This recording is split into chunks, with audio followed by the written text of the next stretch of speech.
The Trump administration dropping a major legal fight? Not so fast. After suddenly ending its battle against major law firms this week, the administration within hours has already quickly reversed. So what is going on? I'm Zach Schonfeld, legal affairs reporter here at The Hill, and each week on the Gavel, we break down how the courts are shaping politics and how politics are shaping the courts. And joining me today to discuss it all is my partner in covering crime, Ella Lee, fellow legal affairs reporter here at The Hill. You can sign up to get our Gavel newsletter in your inbox every Wednesday morning. You can sign up now by going to thehill.com/newsletters. Ella, what a twist this week here in what is really this big story about big law. Twists. Quite a twist. Been one in the works for a while, though, so I thought I'd just start by rewinding the clock here, giving a bit of background, and then I'll throw it over to you. Because it was this week last year when we saw Trump sign that executive order targeting the law firm Perkins Coie. And Trump had signed at this point. There was an order previously about some lawyers at the firm Covington, but this was the real first big one. It suspended security clearances for lawyers, it restricted their access to federal buildings, and even directed federal agencies to review contracts with the law firm. We saw in the weeks following that very similar executive orders for other firms that Trump has been at odds with. Oftentimes, these law firms are being targeted because over the years, they've hired some of Trump's enemies.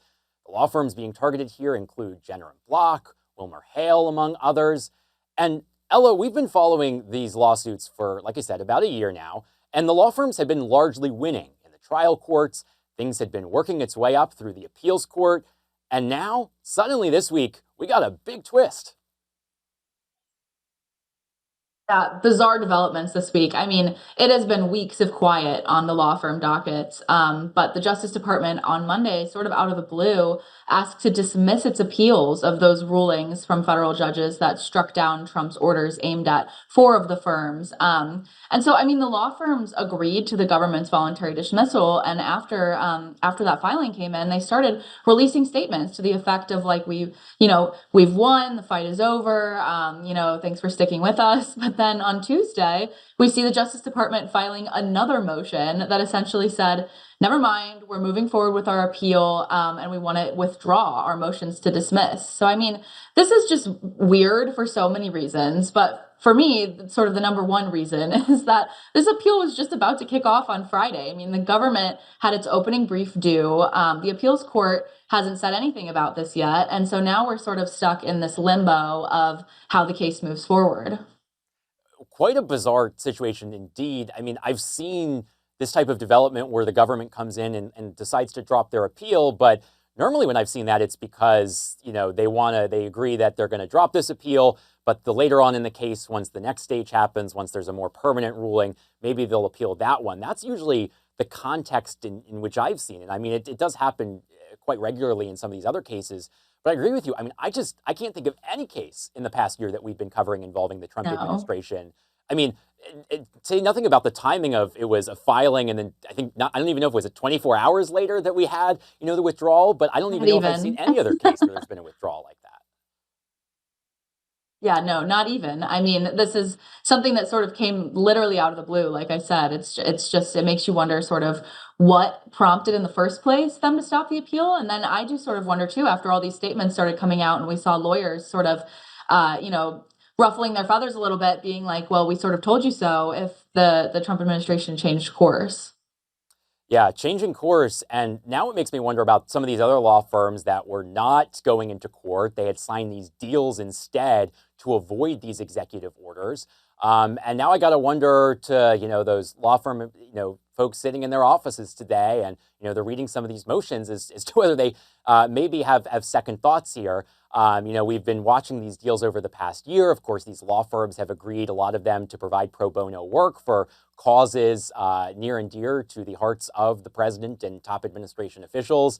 Some of that's unclear of exactly how that's been carrying out, but truly just a bizarre fight here. So what do you think? I mean, I know you mentioned the brief is due on Friday, and because we haven't heard from the court yet, as of now, is that still due on Friday?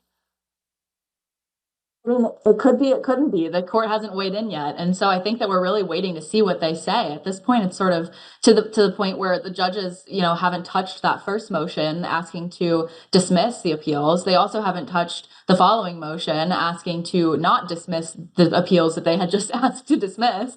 And so it's really sort of to be seen what the court ends up doing and how we move forward. But what we know for sure is that the law firms do not want any delay. If this case is going forward, they want it going forward as scheduled. And so if the Trump administration had been planning to sort of drop this appeal, hadn't started working on its brief yet, the law firms say, well, too bad. It's due Friday, so get to work. I'll just read from the brief here that the plaintiffs filed, quote, under no circumstances should the government's unexplained about face provide a basis for an extension of its brief. So pretty clear there. But meanwhile, I got to read you the quote from the government filing too. They say this is their, quote, prerogative of the defendant to pursue this appeal. So I feel like all these steps in the past has been a formality, but now maybe we'll finally learn how much discretion judges have in granting these withdrawals. All right, Ella, we got a lot to talk about this week, so I want to keep things moving here and switch over to the Supreme Court as we wait to hear more developments on the law firm side, because we had just this really interesting argument unfold on Monday at the nation's highest court, a latest Second Amendment case to reach the justices, the latest case to ask them to apply their test that the conservative majority laid out back in 2022 that said in order for gun control measures to survive the Second Amendment, that they need to be consistent with a historical analog.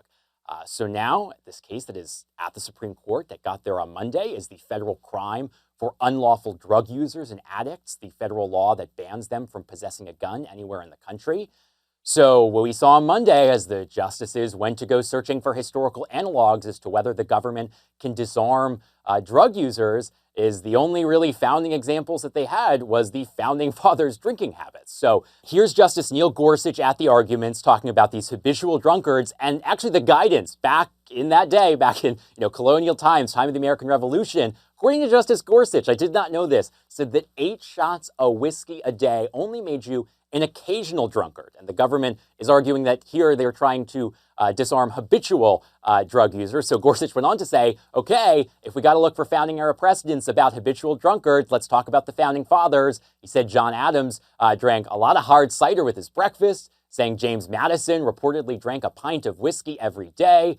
Even moving on to Thomas Jefferson, he was a wine drinker, great winery down by Monticello, by the way, for anyone who hasn't been, and says that he only had 3 or 4 glasses of wine a night. So that led Gorsuch to ask the key question here, would the government's interpretation here disarm the founding fathers? Quite an interesting exchange that you don't get every day at the Supreme Court, Ella.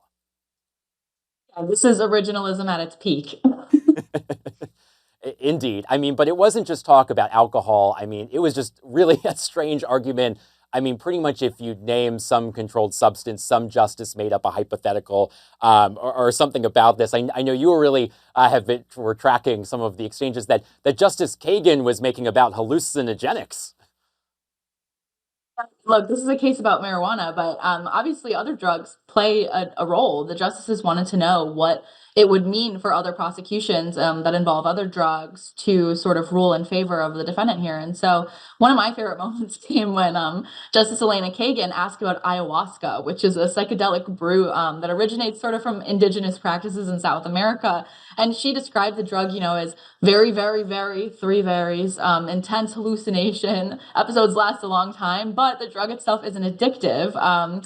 Still, when you're using it, reality dissolves, in her words. So she raised that to voice concerns that the government wouldn't be able to stop someone who's sort of an infrequent ayahuasca user from keeping a gun in their home. But it made for a funny moment because then, later in the argument, we hear Justice Amy Coney Barrett check in and, she wants to make sure that this is a real drug that we're talking about. And so the whole argument was just really a piece of work. Obviously the defendant who sort of brought his case to the court, he wasn't on ayahuasca. He's sort of a casual weed smoker. So, Zach, what's sort of your view on why this defendant is the one that the justices wanted to hear from? Yeah, I think it's a really interesting decision here by the Justice Department to bring this defendant, who you mentioned, Ella. The only allegation that's actually in his criminal indictment is that he is a marijuana user. There is no allegation that he's been using some of these other drugs, whether it be, I'm not going to try to pronounce the drug that Justice Kagan was talking about, but the hallucinogenic there, or any other hard drugs as well. The allegations that, as I've read through these court filings, is this defendant has admitted to using marijuana, on a pretty regular basis. I think it was, more than once a week was what he has acknowledged to law enforcement. And then they charged him with this crime that says if you are an unlawful drug user, that you cannot possess a gun. But what's really interesting to me about why they chose him, because the Justice Department had choices here. They made this one the vehicle. They could have chosen another defendant's case. But when you look at this defendant, there is a little bit more here than just, those basic allegations of, he was smoking weed and possessing a gun.